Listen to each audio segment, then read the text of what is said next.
शुभ दिवस. आपल्या शरीरातील पित्त जर वाढले तर प्रामुख्याने पचनसंस्थेचे त्रास सुरू होतात. त्वचा आणि डोळ्यांचे विकार सुरू होतात. नंबर 3, काही शारीरिक लक्षणे जाणवतात आणि नंबर 4 तर काही मानसिक लक्षणे जाणवतात. तेव्हा पचनसंस्थेचे त्रास सुरू होतात. उदाहरणार्थ पोट फुगते, वारंवार तहान लागते आणि भूक जास्त लागते. त्वचा आणि डोळ्यांचे विकार सुरू होतात. उदाहरणार्थ त्वचा लालसर होते, त्वचेवरती पुरळ येते, खाज सुटते, त्वचेला खाज सुटते. अंगावर पित्ताच्या गाठी उठतात किंवा लाल चट्टे उमटतात, लाल चट्टे पडतात. डोळे लाल होतात, कधी डोळ्यांची जळजळ होते. शरीरात पित्त वाढल्यावर ही प्रामुख्याने लक्षणे दिसतात. काही लक्षणे शारीरिक असतात. उदाहरणार्थ शरीराचे तापमान वाढल्यासारखे वाटते, खूप घाम येतो, शिवाय घामाला उग्रवास येतो. 3 नंबर, डोकेदुखी व मायग्रेनचा त्रास सुरू होतो बघा. पित्त जर प्रमाणापेक्षा जास्त वाढले की डोकेदुखी आणि मायग्रेनचा त्रास सुरू होतो. प्रचंड प्रमाणात थकवा जाणवतो, कधी कधी चक्कर येते, कधी मळमळ होते तर कधी उलट्या होतात. ही काही शारीरिक लक्षणे आहेत. पित्त वाढल्याची ही शारीरिक लक्षणे आहेत. शरीरात जर पित्ताचे प्रमाण वाढले तर ही लक्षणे दिसण्याची शक्यता असते. आता मानसिक लक्षणे कुठली पित्त वाढल्यानंतर? तर 1 नंबर, विनाकारण राग येतो, चिडचिडपणा वाढतो, सहनशक्ती कमी होत जाते. 2 नंबर, मानसिक ताण वाढत जातो बघा.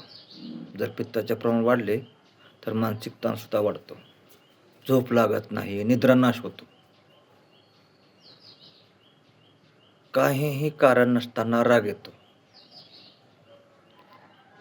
स्वभावामध्ये चिडचिडपणा वाढतो, सतत चिडचिड होते कोणत्या ना कोणत्या कारणानं.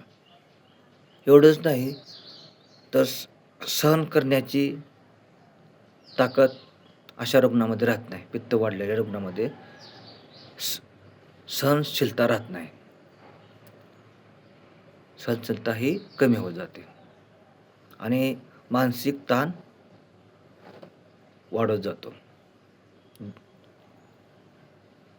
शांत झोप लागत नाही, थोडक्यात काय, निद्रानाश होतो. तेव्हा आपल्या शरीरातील पित्त वाढल्यानंतर किंवा पित्ताचे प्रमाण वाढल्यानंतर काय होतं? पोट फुगतं, वारंवार तहान लागते, भूक जास्त लागते, मळमळ, उलट्या होतात.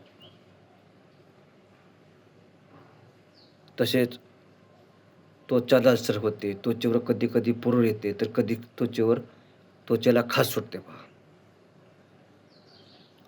आणि शरीरावर पित्ताच्या गाठी उठतात किंवा कधी कधी लाल चट्टे पडतात.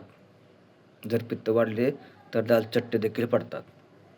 आणि डोळ्याच्या बाबतीत सांगायचे झाले तर डोळे लाल होतात आणि डोळ्यामध्ये जळजळ होते. जर पित्ताचे प्रमाण जास्त वाढले तर डोळे हे लाल होतात आणि डोळ्यामध्ये जळजळ होते. तसेच शरीराचे तापमान वाढल्यासारखे वाटते, खूप घाम येतो. जर पित्ताचे प्रमाण जास्त वाढले तर खूप घाम येतो, हे लक्षात ठेवा. आणि शिवाय घामाला उग्रवास येतो. नंबर 3, डोकेदुखी किंवा मायग्रेनचा त्रास सुरू होतो. जर पित्ताचे प्रमाण जर शरीरात वाढले तर असा त्रास होण्याची शक्यता असते. तर पित्ताचे प्रमाण शरीरात वाढल्यानंतर थकवा देखील जाणवतो, प्रचंड प्रमाणात अशक्तपणा येतो, चक्कर येते, उलटी आणि मळमळ सुरू होते. आणि मानसिक लक्षणाचा विचार केला असता तर विनाकारण राग येतो, विनाकारण राग येतो काहीही कारण नसताना. तर कधी कधी चिडचिडपणा वाढतो, चिडचिड वाढते आणि सहनशक्ती राहत नाही. सहनशीलता कमी होत जाते. मानसिक ताण वाढत जातो.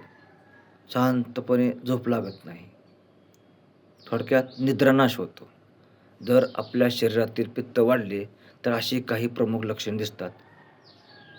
तेव्हा पित्ताचे प्रमाण जर वाढले आणि लक्षणे हे दिसू लागली तर मागील भागात मी यावर उपाय कोणता करायचा याविषयीचा व्हिडिओ टाकलेला आहे. तो व्हिडिओ तुम्ही आवर्जून पहा.